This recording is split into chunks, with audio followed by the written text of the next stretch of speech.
मधु मिश्रा जो बीजेपी की थी, उसका खुद ये बयान था कि जो लोग कल तक हमारे जूते चप्पल साफ करते थे वो आज संविधान की बदौलत हमारे बराबर में बैठे। तो ये नहीं चाहते कि हम बराबर में बैठे। मैं बहुत सारे ऐसे उदाहरण में समाज में रहती हूँ, मैं बहुत लोगों को देखती हूँ, वो नहीं चाहते कि हम इनके बराबर पड़े। मैं यादव जाति से आती हूँ, मैं समाज नहीं कहती, मैं जाति कहती हूँ अपने आप को। मैं जिस जाति से आती हूँ वहाँ जो है कहते हैं कि दूध का काम होता था, दूध का काम होता है। ये वही चाहते हैं कि हम यादव लोग जो है, अहिर लोग जो है भाई दूध का काम करें। क्यों करें भाई, तुम करो ना, तुमने हराम का खाया है, तुम करो। तुम आज भी भीख मांग के खाते हो। मैं तो ऐसे लोगों को भीख मांगने कहते हैं। नंबर 1 की जो भीख मांगने वाली जाती है वो नंबर 1 की है। क्यों है? केवल उनका उद्देश्य यह है कि अगर हम मुसलमानों को परेशान करते रहेंगे तो मुसलमानों को परेशान करने के नाम पर ये जो गुलाम हिंदू, मतलब हिंदू तो नहीं कह सकता, बैकवर्ड एससी बोलिए, गुलाम हिंदू जरूर कहूँगा, ये गुलाम हिंदू हमारे साथ बना रहेगा कि ये बहुत अच्छे हैं। नमस्कार, मैं कुशेन सिंह, स्टार न्यूज चैनल में आपका स्वागत है। उत्तर प्रदेश के अंदर सभी दलों ने उपचुनाव को लेकर के अपनी अपनी तैयारियां शुरू कर दी हैं। वहीं उत्तर प्रदेश के जनपद अलीगढ़ के विधानसभा खैर में भी उपचुनाव को लेकर के तैयारियां शुरू हो गई हैं। अभी टिकट फाइनल नहीं हुआ है, प्रत्याशी कौन होगा, टिकट किसको मिलेगी, ये तो बात की बात है। अभी जितने भी आवेदक हैं इन्होंने अपने अपने दलों से अपनी अपनी दावेदारी पेश कर दी है। सभी आवेदकों ने जनसंपर्क शुरू कर दिया है। जनसंपर्क में सभी आवेदक अपनी अपनी पार्टी की खूबियां को गिना रहे हैं और जनता को और अपने पक्ष में मतदान करने की बात कर रहे हैं। इस बार एक तरफ एनडीए गठबंधन और दूसरी तरफ इंडिया गठबंधन के बीच में घमासान टक्कर होने वाली है। वहीं उत्तर प्रदेश के जनपद अलीगढ़ के खैर में क्या समस्या है, हमारे पास में रोशनी सिंह बैठी हुई हैं। इन्होंने कांग्रेस से एमएलए पद की दावेदारी पेश की है। जानते हैं, इन सभी बातों पर चर्चा करते हैं, सभी सवालों के जवाब इनसे जानते हैं। मैडम, जैसा कि आपको पता है कि आपने कांग्रेस से अपनी दावेदारी पेश की है, मतलब और किसी दल से आपने दावेदारी पेश क्यों नहीं की, कांग्रेस से क्यों की? और मुस्लिमों पर अत्याचार करेंगे तो ये गुलाम हिंदू हमारा साथ देगा। आपसे आपका केपी सिंह बघेल। जैसा कि आपको पता है, विधानसभा खैर से रोशनी सिंह ने अपनी कांग्रेस से दावेदारी पेश कर दी है।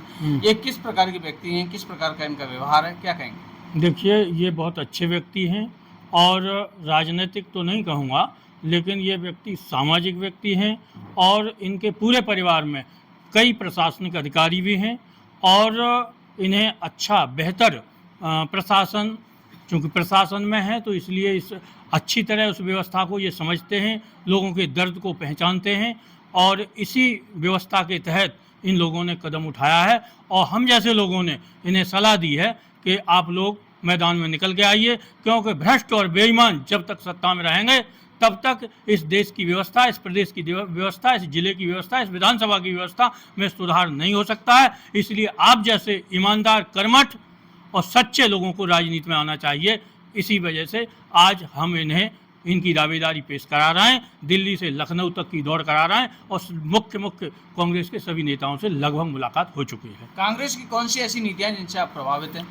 कांग्रेस, देखिए मैं बताऊं, आज की देखिए कांग्रेस में अंतर है। मैं 80 की कांग्रेस की बात नहीं करूंगा, मैं 50 के कांग्रेस की बात नहीं करूंगा, मैं आज की बात करूंगा। क्योंकि सन 1980, 77, 75 और जो कांग्रेस रही थी, इंदिरा गांधी के ज़माने की रही कांग्रेस, नेहरू जी के रही, उस कांग्रेस में भी वो कमियां नज़र आती थी जो आज बीजेपी में हैं। लेकिन आज की कांग्रेस में बहुत बड़ा बदलाव हो गया है और माननीय राहुल गांधी जी के नेतृत्व में माननीय प्रियंका जी और मल्लिकार्जुन खड़गे जैसे लोगों के नेतृत्व में आज कांग्रेस सच्चे मायने में बाबा साहब डॉक्टर BR अम्बेडकर, तथागत बुद्ध, सम्राट अशोक, चंद्रगुप्त मौर्य, ललई सिंह यादव, रामस्वरूप वर्मा, जगदेव बाबू कुशवाहा, पेरियार रामास्वामी नायकर आदि पुरुषों के कदमों पर चलते हुए मुझे नजर आते हैं माननीय राहुल गांधी जी। जैसा कि आधुनिक राजनेता जो कि भारत के एक छोर से लेकर दूसरे छोर तक, जम्मू कश्मीर से लेकर कन्याकुमारी तक राहुल गांधी जी ने पद यात्रा की, जिसमें उन्होंने किसानों से मिले, बेरोजगारों से मिले, जवानों से मिले, आदिवासियों से मिले, महिलाओं से मिले। क्या कहेंगे आप, उन्होंने इतना जबरदस्त जनसंपर्क किया लोगों से, क्या कहेंगे उनकी लोकप्रियता के बारे में? देखिए, राहुल गांधी हमेशा योग्य व्यक्ति थे, उनमें मानवीय संवेदनाएं हमेशा मौजूद थीं, लेकिन बीजेपी के लोगों ने उनको जानबूझ जैसे 9 महीने उनकी महिलाएं गर्भवती होती हैं, वैसे ही हमारी भी समाज की महिलाएं होती हैं। मुझे नहीं लगता वो कहीं विशेष से टपक के आते हैं जो नंबर 1 के कहलाते हैं। ये विधानसभा खैर में इस बार क्या मुद्दे होने वाले हैं, किन मुद्दों पर चुनाव लड़ा जाएगा? सब शिक्षा की सबसे ज़्यादा दिक्कत हो रही है जी, और लोग बहुत शिकायत कर रहे हैं। ये लोग मतलब बहुत सारी जैसा कि आपने जनसंपर्क शुरू कर दिया, जनता के बीच में आप जा रही हैं, जनता की समस्याएं क्या हैं और क्या बताया जा रहा है? मतलब अभी हम लोग गए थे तो बहुत से लोगों ने नाली की रोडों की शिकायत की थी और बाकी अपने अपने गांव की कहते हैं कुछ करवाते नहीं हैं, बहुत सारी बातें बोली। जैसा कि आपको पता है कि खैर विधानसभा के अंदर कोई राजकीय कन्या विद्यालय नहीं है, उसके लिए लड़कियों के लिए अलीगढ़ आना पड़ता है अपनी शिक्षा के लिए। जैसे कि आप वहाँ चुनाव जीत के आती हैं तो आपकी प्राथमिकता रहेगी क्या वहाँ राजकीय विद्यालय बनना चाहिए? बिल्कुल बनवाऊंगी मैं, अगर प्रत्याशी खड़ी हुई तो मैं बिल्कुल बनवाऊंगी। जैसा कि आपको पता है कि टप्पल में एक वहाँ जाम की समस्या रहती है, जल भराव की समस्या रहती है, आप चुनाव जीत करके आती हैं तो आपकी क्या प्राथमिकता रहेगी? मैं कोशिश ये करूंगी सब अच्छे से अच्छा करने की कोशिश करूंगी, मतलब जल भराव है रोड गड्ढे भरवाऊंगी मैं और कोशिश ये करना चाहूँगी। किन एजेंडों पर चुनाव इस बार लड़ा जाएगा, क्या मुद्दे रहेंगे चुनावी समस्याएं, चुनावी कैसे मुद्दे रहेंगे आपके? शिक्षा के स्तर ऊंचा करने की, स्कूली शिक्षा सही करना, व्यवस्था सेवाएं बेहतर बनाना। जी जी, जैसा कि आपको पता है कि बीजेपी से मौजूदा सरकार दलितों को टारगेट करके उनकी हत्याएं करवा रही है, और क्या लग रहा है आपको? जैसे कि हाल ही में आपको पता है कि फर्रुखाबाद में तो दलित बेटियों के साथ में बलात्कार करके उनको पेड़ पे टांग दिया गया, लगातार दलितों के केस सामने आ रहे हैं, क्या कहेंगे आप? ये तो गलत किया है बीजेपी वालों के ने, सही नहीं हुआ है जो भी है। हाल ही में आपको पता है कि कासगंज की अधिवक्ता को मौत के घाट उतार दिया है। योगी बाबा जी कहते हैं कि हमारे प्रदेश के अंदर गुंडा मुक्त प्रदेश हमने बना दिया है, हमारे उत्तर प्रदेश में राम राज्य चल रहा है। क्या यही राम राज्य है कि एक अधिवक्ता सुरक्षित नहीं तो आम जनता का क्या होगा? ये लोग सब ऐसे ही कह रहे हैं। कांग्रेस की नीतियां हैं जो आपको प्रभावित करती हैं? कांग्रेस में सब मतलब सही सही चल रहा है, कोई ऐसा वो नहीं है, सब लोग अच्छे कार्यकर्ता हैं, ऐसी कोई वो बात नहीं है। जैसे कि आपको पता है बीजेपी पार्टी कहती है सबका साथ सबका विकास सबका विश्वास वाली नीतियों पे हम काम करते हैं, क्या लग रहा है कि धरातल पे ऐसी नीतियां काम कर रही हैं? नहीं, ऐसा कुछ भी नहीं है, ये बोलते हैं पर करते नहीं है। बीजेपी की कथनी और करनी में अंतर है? अंतर है, बहुत अंतर है। क्या लग रहा है कि बीजेपी की कौन सी ऐसी नीतियां हैं जो आपको प्रभावित नहीं कर रही हैं? क्या समस्या है बीजेपी में, क्या दिक्कत? बहुत समस्या है, बच्चे पढ़े लिखे सब ऐसे ऊंच नीच का सब चीज़ का भेदभाव बना रखा है लोगों ने। जैसा कि आपको पता है कि आरक्षण की बेईमानी की जा रही है, इसका 69,000 शिक्षक भर्ती साक्षात एग्जाम्पल है। 69,000 शिक्षक भर्ती में ओबीसी और एससी के आरक्षण की बेईमानी की गई है, जिसे सुप्रीम कोर्ट इसने हाई कोर्ट ने इस चीज़ को बिल्कुल साफ तौर पर सामने जाहिर किया है। क्या लग रहा है, क्या कहेंगे कि आरक्षण की बेईमानी हो रही है? आरक्षण की बेईमानी हो रही है, सारा बेईमानी कर रहे हैं ये लोग। जी जी, और कुछ कहना चाहेंगे कि खैर की जनता के बारे में कि जहां आपने जनसंपर्क किया वहां से कौन सी ऐसे आपको विकास कार्य की बातें आपसे डिमांड की गई? मैं जिस विकास का कह रही हूँ उस सबको करके दिखाऊंगी, पूरा करूँगी मैं उनको। मैं एक तो शिक्षा के स्तर पर काम कराऊंगी और ज़्यादा पानी की व्यवस्था बहुत ख़राब हो रही है, उसे सही कराऊंगी मैं। लोगों की बहुत सारी शिकायतें नाले वैसे रोड वगैरह के बारे में, शिक्षा के ऊपर थोड़ा ध्यान दूंगी मैं और कॉलेज बनवाने की कोशिश करूँगी मैं। मेरा नाम आयुष्मती कमलेश यादव है। जैसा कि आपको पता है कि यहाँ पर रोशनी सिंह चुनाव की ये कांग्रेस पार्टी से उन्होंने अपनी दावेदारी पेश की है, क्या लगता है कि इनका राजनीतिक कैरियर किस प्रकार का रहा है? राजनीतिक कैरियर तो नहीं रहा है, शुरुआत है। जब पहली बार कोई शुरुआती करता है तभी वो आगे बढ़ता है, तो शुरुआत है और एक अच्छी शुरुआत है राजनीति के लिए होना चाहिए, क्योंकि जो रोशनी जी हैं वो बहुत ही अच्छी महिला हैं, ईमानदार हैं और जनता को जो है बेईमानों ने आज तक लूटा है, ईमानदार कोई नेता नहीं मिला। तो मुझे लगता है कि खैर की जनता को इससे बेहतर बढ़िया कोई प्रतिनिधि नहीं मिल सकता। क्या आपको लगता है कि इतने जाति समीकरण को ये बैलेंस कर पाएंगे उसको? बिल्कुल कर पाएंगे, क्यों नहीं कर पाएंगे, बिल्कुल कर पाएंगे, क्योंकि जिस वर्ग से ये आती हैं उस वर्ग ने जो कुछ सहा है उस वर्ग को इन्होंने खुद देखा है, तो उस वर्ग के तो ये हैं ही, लेकिन साथ ही जैसे कि मेरा नाम आयुष्मती कमलेश यादव, यानी कि मैं यादव हूँ, यादव यानी कि ओबीसी, संविधान के अनुसार मैं ओबीसी में आती हूँ। तो जो वहाँ ओबीसी के लोग हैं, एससी के लोग हैं, उनको खूब अच्छे से कर पाएंगे, क्योंकि हम लोग ही तो, हमारा ही तो हक अधिकार छिन रहा है, हमें ही तो हक अधिकार नहीं मिल रहा है। और जिस पार्टी से इनको टिकट मिल रहा है कांग्रेस से, कांग्रेस भी तो हम लोगों को जो है हक अधिकार देने की बात कर रही है। हम लोगों को जो है अधिकार नहीं मिलेगा तो फिर क्या है, सवर्णों को तो पहले से ही मिला हुआ था 50.5%, 10% EWS मिल गया, और जो OBC वर्ग था थोड़ा सा जो है मेहनत करके उसमें जनरल में चला जाता था, वो रास्ता भी उन्होंने बंद कर दिया। तो कहीं ना कहीं कांग्रेस पार्टी जो है इसके लिए समर्थन कर रही है, हम लोगों को हक अधिकार देने की बात कर रही है, तो मैं इसके जो है पक्ष में हूँ। विधानसभा खैर के लोगों को यहाँ क्या क्या समस्याएं हैं जिन पर काम होना चाहिए? समस्याएं तो सब है, महंगाई की समस्या भी है, एक बहुत बड़ा मुद्दा महंगाई का है जो सरकार में कभी कम नहीं हुआ, जैसा कि और शिक्षा को लेकर के समस्या है, वहाँ स्कूलों में कॉलेज में जो बच्चे हैं वहाँ से यहाँ अलीगढ़ पढ़ने के लिए आते हैं, तो ये एक अपने आप में बहुत बड़ी समस्या है। पानी की समस्या है, तो इस तरह की बहुत सारी समस्याएं अगर ये बनती हैं, इनको टिकट मिलता है और ये अगर विजयी होती हैं तो मैं समझती हूँ कि ये सारी समस्याओं का जो है समाधान करेंगे। जैसा कि जट्टारी पर बहुत ज़्यादा जाम लग जाता है, कतार लग जाती है वाहनों की, जी। क्या आपको लगता है कि वहाँ सड़क का चौड़ीकरण होना चाहिए या बाईपास बनना चाहिए? बिल्कुल होना चाहिए, चौड़ीकरण होना चाहिए। अगर चौड़ीकरण नहीं होता है तो वहाँ पुल जरूर बनना चाहिए, क्योंकि वहाँ जो जाम लगता है उसकी वजह से सब लोग बहुत परेशान रहते हैं, स्कूल जाने वाले हों चाहे ड्यूटी जाने वाले हों, सभी लोग, वहाँ की जो जनता है वो भी परेशान रहती है, जो बाहर से लोग आते हैं वो भी परेशान रहते हैं। तो उसके लिए भी प्रयास किया जाएगा कि वहाँ पर पुल बने या जो है रोड चौड़ा किया जाए। लंबे समय से लगभग 10 साल हो गई भाजपा की सरकार है, यहाँ पे कौन कौन से इन समस्याओं का निदान नहीं हुआ है, कौन सी ऐसी समस्या है? भाजपा की जो सरकार रही है 10 साल से है, तो भाजपा तो कुछ नहीं, जो अखिलेश सरकार ने किया उसी का आज तक उसने उद्घाटन किया, अपना तो उसका कुछ है ही नहीं है, बस उसी का या तो वो नाम बदलवा लो, जैसे कि अलीगढ़ में हम रह रहे हैं तो अलीगढ़ का नाम बदल के हरिगढ़ करना चाह रहे हैं। ऐसा क्या है उस नाम के अंदर जो वो करना चाह रहे हैं, बताइए आप। तो उन पर कुछ नहीं है, उन पर कोई मुद्दा नहीं, कुछ नहीं। महंगाई इतनी कर दी उन्होंने, सिर्फ नाम बदलना, उन पे और कुछ नहीं आता, कोई काम नहीं। आज तक एक काम गिना दे भाजपा के लोग उन्होंने जो किया हो। अखिलेश सरकार थी जिस समय, मैं अभी का आपको एक उदाहरण बताती हूँ, अभी जो 2 बच्चियां हैं, मुझे बहुत दुख होता है, मैं भी एक महिला हूँ, तो उन बच्चियों ने आत्महत्या कर ली, उनके साथ में गलत काम किया। तो इस सरकार में किसी भी मीडिया ने, आप भी मीडिया के, मुझे नहीं पता अच्छा लगेगा कि नहीं, लेकिन मीडिया ने उस मुद्दे को नहीं उठाया, इस्तीफा नहीं मांगा योगी आदित्यनाथ जी से। लेकिन जिस समय अखिलेश यादव की सरकार चल रही थी और एक शाहजहांपुर में इस तरह का एक लड़की के साथ में कांड हुआ था, तो उन पर खूब उंगलियां उठाई गई थी और उनका इस्तीफा मांगा गया था। अब कहाँ है वो लोग, कहाँ सो रहे हैं? मैं तो अखबार पढ़ती हूँ, अखबार पढ़ने को मन नहीं करता मेरा, क्योंकि अखबार खोलते ही सबसे पहले यही घटनाएं सामने आती हैं कि आज उस बच्ची के साथ ऐसा हो गया, आज उस बच्ची के साथ ऐसा हो गया, FIR दर्ज नहीं हुई तो उसने आत्महत्या कर ली। बताइए कितना कष्ट होता है। बीजेपी सरकार तो कहती है कि हमारे उत्तर प्रदेश के अंदर राम राज्य स्थापित कर दिया है, गुंडा हाँ, मुक्त तो कर दिया है। यही तो राम राज्य है, यही तो राम राज्य लाना चाहते थे कि हम SC-BC के लोगों के साथ में गलत काम होते रहें और हमारी FIR भी दर्ज ना हो और हमारी कोई सुनवाई भी ना हो।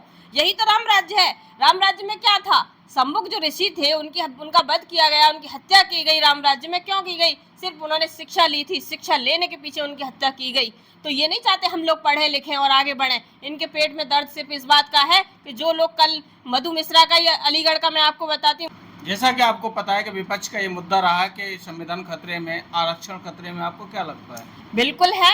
हर चीज को ये आप देखिए, हर चीज को ये जो है कम करते जा रहे हैं, हटाते जा रहे हैं। अभी क्रीमी लेयर लागू कर दी, OBC के लोगों को तो पता ही नहीं था। जिस समय हम लोगों को, OBC के लोगों को आरक्षण मिला उसी समय क्रीमी लेयर लगा दी। आप बताइए, 8 लाख वाला OBC तो अमीर हो गया और 8 लाख वाला जनरल गरीब हो गया। ये कहाँ का न्याय है, बताइए आप मुझे। OBC के सामने खाना रखा है, क्रीमी लेयर का मतलब क्या है, खाना रखा है, हम उसे देख सकते, खा नहीं सकते। कैसे? कि जो पढ़ सकता है उसे आरक्षण नहीं मिलेगा, जिसके पास पैसा पढ़ सकता है उसे आरक्षण नहीं मिलेगा, जो पढ़ नहीं सकता उसके लिए आरक्षण है। तो बताइए, हमारे लिए तो रखा है। कितने लोग हैं OBC की नौकरी में, आप बता दिए। 3% मुश्किल से होम मिलेंगे आपको। इसी तरह से इन्होंने SC में अभी जो है लगा दी है क्रीमी लेयर। क्यों लगा दी भाई क्रीमी लेयर है? तो ये जो है हम लोगों को, समाज को बांटने का काम कर रहे हैं, तोड़ने का काम कर रहे हैं, ताकि हम लोग अलग हो जाए, बिखर जाए। मैं समाज के लोगों से कहना चाहती हूँ, जो भी मेरी बात सुन रहे हो या देख रहे हो, कि बटिए मत, बटने में कुछ नहीं है, एकता में शक्ति है, एकता में। ये मेरा हाथ देख रहे हैं आप, इनको अगर एक एक करके तोड़ा जाए तो ये उंगलियां टूट जाएंगी, लेकिन यही हाथ अगर इस तरह से बन जाए तो ये टूटेगा नहीं, लेकिन जिस पे पड़ेगा उसका दम जरूर निकाल देगा। इसलिए एक होने की जरूरत है, हमें अपनी शक्ति दिखाने की जरूरत जैसा कि आपको पता है कि लगातार पेपर लीक हो रहे हैं, जैसे कि पुलिस का पेपर लीक हुआ और इधर यूजीसी नेट का पेपर लीक हुआ, नीट का पेपर लीक हुआ। क्या लग रहा है कि सरकार पेपर लीक करा रही है, हो रहे हैं? बिल्कुल करा रही है। ये चाहती नहीं किसी को नौकरी देना, ये किसी को नौकरी देना नहीं चाहते, इसीलिए जानबूझ के पेपर लीक करा रहे हैं हर बार। मुझे नहीं लगता होता है, ये कराते हैं जानबूझ करके, क्योंकि इनको पैसा मिल जाता है, पैसे मिल के चुनाव लड़ते हैं पैसे से, उस पैसे से, और हम लोगों को नौकरी नहीं देना चाहते। इसीलिए हम लोगों को तो ये कहते हैं नालायक है, ओबीसी के लोगों को तो नालायक कहते हैं कि नालायक है, कोई मिला ही नहीं लायक, सारे जनरल के लायक हैं। तो सारी भर्तियां जनरल को दे रहे हैं, हम लोगों को नहीं दे रहे हैं। तो मैं तो समाज के लोगों से यही कहूँगी, अभी भी समय है, जाग जाओ। कर इस देश की गरीब जनता का पैसा खर्च करके उस व्यक्ति को पप्पू बनाने का काम किया, और बहुत दिनों तक ये जनता समझती रही कि राहुल गांधी कुछ नहीं जानते। लेकिन जो भी पदयात्रा उन्होंने की, चाहे वो कन्याकुमारी से कश्मीर की हो और बाद में पूर्वोत्तर से पश्चिम की भी यात्रा की हो, मैं समझता हूँ कि जब तक व्यक्ति इस धरा को जब तक नापेगा नहीं, चूँकि चाहे मैं बुद्ध की बात करूं, चाहे गुरु नानक की बात करूं, जब उन्होंने इस समाज में ठीक करने की कोशिश की है, समाज में व्यवस्थाएं सुधारने की बात की है, तब उनको इस तरह की यात्राएं करनी पड़ी हैं। कांग्रेस को आप जैसे देश में बहुत बड़ा योगदान दिया है, कांग्रेस को एक क्रांतिकारी पार्टी भी मानते हैं, शहीदों की पार्टी भी मानते हैं, क्या कहना है आपका? देखिए, कांग्रेस पार्टी ने, जो कांग्रेस पार्टी का इतिहास रहा है, उसने दो लोगों को आप लोगों ने शहादत देखी है, हम सब लोगों ने देखी है। इंदिरा गांधी जी की शहादत हुई, राजीव गांधी की शहादत हुई, और नेहरू जी का भी मैं इतिहास बताऊं कि ऐसा नहीं है, नेहरू जी भी कई वर्षों तक जेल में रहे और उन्होंने आज़ादी के लिए बहुत बढ़ चढ़कर हिस्सा लिया। इन माफी वीरों की तरह नहीं और इन चाटुकारों की तरह नहीं कि जो आज अपने को राष्ट्रभक्त कहते हैं, जे किसी भी नज़र से मुझे राष्ट्रभक्त नहीं आते नज़र आते हैं। ये सब चाटुकार हैं, दलाल हैं और सत्ता के भूखे भेड़िए हैं। बीजेपी सरकार में कौन सी अच्छाई दिखाई देती है आपको? मुझे तो कोई अच्छाई नज़र नहीं आती। क्या लगता है, क्या नेगेटिविटी है? क्या वो धरातल पर रोजगार लोगों को दे रही है? क्या उन्होंने भ्रष्टाचार खत्म किया? लोगों को सिर्फ मूर्ख बनाने के अलावा इनके पास कोई चारा नहीं है। धर्म है इनके पास, धर्म को ले आते हैं। धर्म भीरू समाज, चूंकि समाज मुझे कहने में कोई गुरेज नहीं है, 80% धर्म भीरू समाज है, जो धर्म के नाम पे आसानी से डर जाता है। उसे डरा करके जे अपना उल्लू सीधा करते हैं, और इनके अंदर कोई ऐसी खासियत नहीं, उनके लिए कोई रोजगार नहीं, रोटी की बात नहीं, कोई बेरोजगारी की बात नहीं, रोजगार और बाकी चीज़ों से इनका कोई लेना देना नहीं है। सिर्फ लोगों को मूर्ख बनाकर सत्ता पर काबिज रहना चाहते हैं। जैसा कि विपक्ष हमेशा ये कहता है, जो सत्ता पक्ष जो बीजेपी है, इससे कहता है कि ये हिंदू मुस्लिम की राजनीति करते हैं, ये लोगों में आपस में बांटने की बात करते हैं, लोगों का भाईचारा खत्म करने की बात करते हैं। क्या लगता है आपको, ऐसा हो रहा है? निश्चित तौर पर हो रहा है। आज देश में क्या मुसलमान 14 के बाद ही आए? क्या देश में पहले से नहीं थे? क्या पहले देश में अमन चैन नहीं था? क्या हिंदू मुस्लिम इकट्ठे नहीं रहते थे? लेकिन 14 के बाद ऐसी क्या परिस्थितियां हो गई? 14 के बाद क्या राष्ट्रपति मुसलमान हो गया, प्रधानमंत्री मुसलमान हो गया, क्या मुख्यमंत्री सारे मुसलमान हो गए? क्या सुप्रीम कोर्ट के और सब जज और हाई कोर्ट के सब जज मुसलमान हो गए? तो मतलब हिंदू धर्म खतरे में आ गया 14 के बाद? ऐसी कौन सी आपत्ति आ गई? आज सब हिंदू राष्ट्रपति, हिंदू उपराष्ट्रपति, हिंदू प्रधानमंत्री, हिंदू सारे मुख्यमंत्री, हिंदू जज हिंदू, और सारे सब कुछ हिंदू, फिर भी हिंदू धर्म खतरे में, तो फिर ये बचेगा कैसे? मुस्लिम समुदाय के भाई लोग ये कहते हैं कि मॉब लिंचिंग के नाम पर उन्हें टारगेट किया जा रहा है और उनकी हत्याएं की जा रही हैं। क्या लग रहा है आपको, मॉब लिंचिंग के नाम पर मुसलमानों को टारगेट किया जा रहा है? निश्चित तौर पर अंतिम प्रश्न रहेगा, क्या हमारा देश में जो हमारा संविधान है वो खतरे में, क्या आरक्षण खतरे में है? निश्चित तौर पर अगर यही रहे, वो तो ये बात अच्छी रही, लोगों की समझ में आ गया कि 240 सीटें आई। अगर ये 300 पार या 400 पार का नारा दे रहे थे, तो 400 पार का नारा यही था कि 3/4 यानी कि 3/4 बहुमत मिल जाएगा और हम संविधान को पलट देंगे और इस देश को मनुस्मृति के अनुसार चलाएंगे, सारे आरक्षण खत्म कर देंगे। क्योंकि आरक्षण से इन्हें दिक्कत है, क्योंकि आज जो है ये चाहते हैं कि जो लोग हमारे जूते साफ करते थे, चप्पल साफ करते थे, हमारे सामने कुर्सी पर नहीं बैठते थे, चारपाई पर नहीं बैठते थे, आज वो लोग जो है कोठियों में रह रहे हैं, वो लोग लग्जरी गाड़ियों में घूम रहे हैं, इनकी बराबरी कर रहे हैं। ये चीज़ वो हजम नहीं कर पा रहे हैं, इसलिए उस आरक्षण को समाप्त करना चाहते हैं।